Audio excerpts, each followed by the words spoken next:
The South by Southwest Festival in Austin, Texas is known for launching new music, film and technology, but this year, several 2020 presidential candidates are using it as a launch pad of their own. 6 Democratic contenders from the White House will speak at the conference this weekend, along with former Massachusetts Governor Bill Weld, who says he will challenge President Trump for the Republican nomination, and former Starbucks CEO Howard Schultz, who's considering a bid as an independent. CBS News political correspondent Ed O'Keefe is in Austin, Texas to cover South by Southwest and joins us now. So, Ed, why do you think it is that candidates believe that this is a good venue to get their message out? Well, for one thing, Rena, there are thousands of people here, and if there's one thing presidential candidates need and want and like, it's crowds. And so this is an opportunity for them to maybe road test some messages, some sound bites, some ideas that they will actually share down the road in Iowa, New Hampshire, South Carolina, Nevada, and elsewhere. This is also increasingly a city that Democrats come to raise money. And so while they may be on stage for a little bit, they're undoubtedly also holding meetings with potential supporters and donors. And this is also, frankly, a pretty tech-savvy crowd. And Democrats especially see issues of cybersecurity, concerns about the security of your personal data, and the future of the technology industry as issues that they need to be talking about and worried about, and that the next president, whoever it is, will have to be working on as well. You've spoken to a couple of 2020 hopefuls. I want to start with Minnesota Democratic Senator Amy Klobuchar. She laid out her philosophy on big tech companies. I want to play a soundbite for you. If they're making money off of you, you should make money off of them. So if they start sharing your data in a big way, we should start taxing them for that. And that money should go back to consumers, either to protect cybersecurity or to bring down our debt. They shouldn't just be able to take your data and use it themselves or sell it to other people without any consequences. So, Ed, that was your sit down with her. Does her view run counter to her perception as being a pragmatic Democrat who's more toward the center? Well, in fact, she does see it that way because it wouldn't outright abolish these tech companies that would be taxed, and that is a proposal that's coming from Elizabeth Warren, the liberal senator from Massachusetts, who has suggested that Facebook, Amazon, Google should actually be broken up by the federal government, that they've become too big.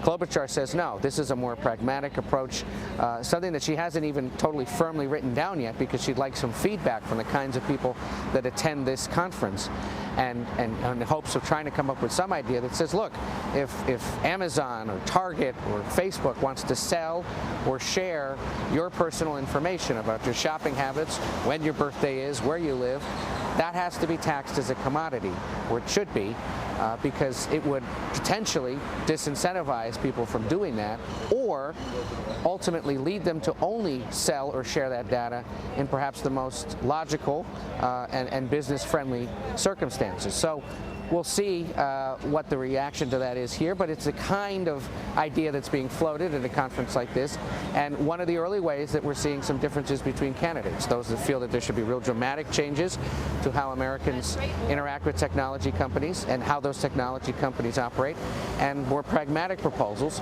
that suggest that they're perhaps just need to be a little more conscious of what they're doing. You mentioned tech companies, Ed. When it comes to tech, you also asked her about the idea of socialism, antitrust, and even potential attacks from Republicans. Here's what she had to say. We have seen an extraordinary amount of consolidation in this country.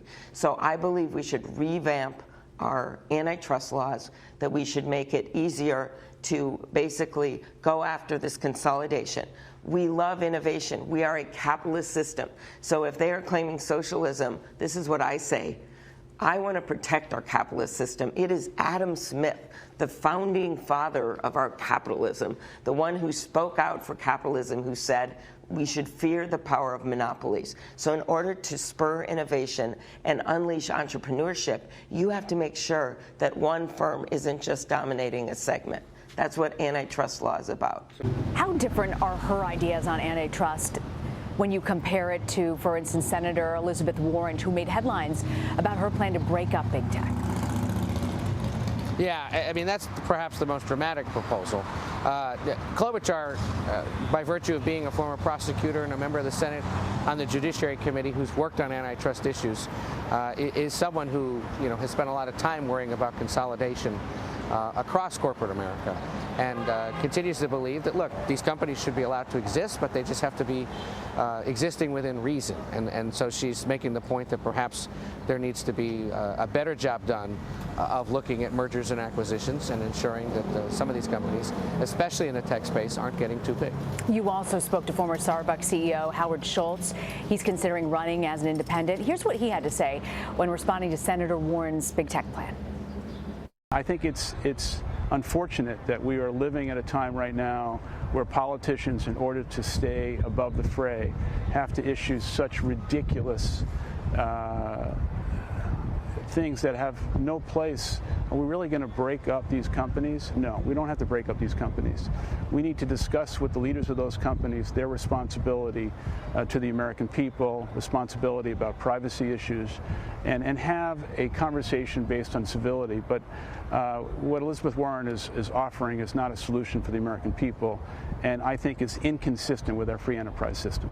And does Schultz believe that there is an audience for his view at this point? Absolutely. He sees the possibility of Democrats nominating a far-left candidate as the potential spoiler, the spoiler that would get Donald Trump reelected. And so he's arguing that he hopes the Democratic Party doesn't end up nominating somebody who is so far left, and that if they do, somebody like him, a nonpartisan centrist running up the middle ideologically, could potentially pull from the Democratic Party and those concerned that the party's hewing too far left, and the Republican Party and people who are concerned about President Trump possibly getting 4 more years. So Schultz is continuing to share that message across the country, using a book tour as the official reason to do so. But notably, he spent 5 weeks here in Texas. Most presidential candidates or people who are thinking about being president don't come to Texas this early.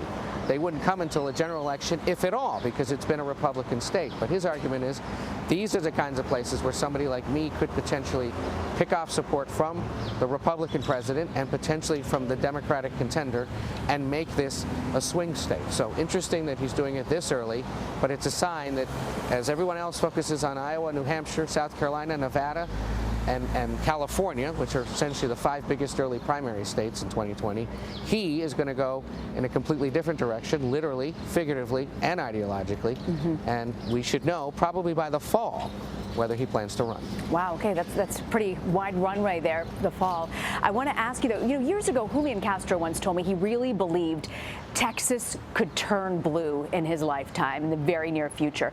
What do you think that Democratic candidates, that Texans want in a candidate, and who really is leading the pack in Texas?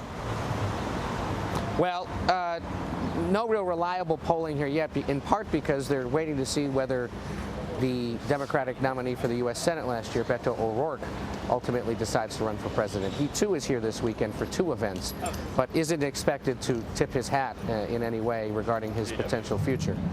Somebody like him certainly would be seen as favorable to Democrats here. Castro, notably in recent surveys, doesn't actually rate that high. He's still a relative unknown in the state. Remember, he was only just mayor of San Antonio before going to serve in the Obama administration. And the lack of familiarity with him here is reflected also nationwide, but he's speaking on Sunday. Castro's point, and the point that Democrats have made for several years, that this is a state that could turn blue, I think was fortified by last year's election results, where O'Rourke only came within 3 points, and where Democrats were able to win some congressional seats. Already, they're focused on winning as many as 6, maybe 7 congressional seats here in 2020 in the suburbs of Dallas, Houston, Austin, and other parts of the state. And with that focus, plus the possibility that the president's numbers here will remain below 50% as they are now, there's a belief that this state, believe it or not, could be a potential swing state in 2020. No matter what, Texas is going to be a fascinating state to watch over the next 2 years. Ed, I want to thank you so much. Our Ed O'Keefe coming to us from South by Southwest in Austin, Texas.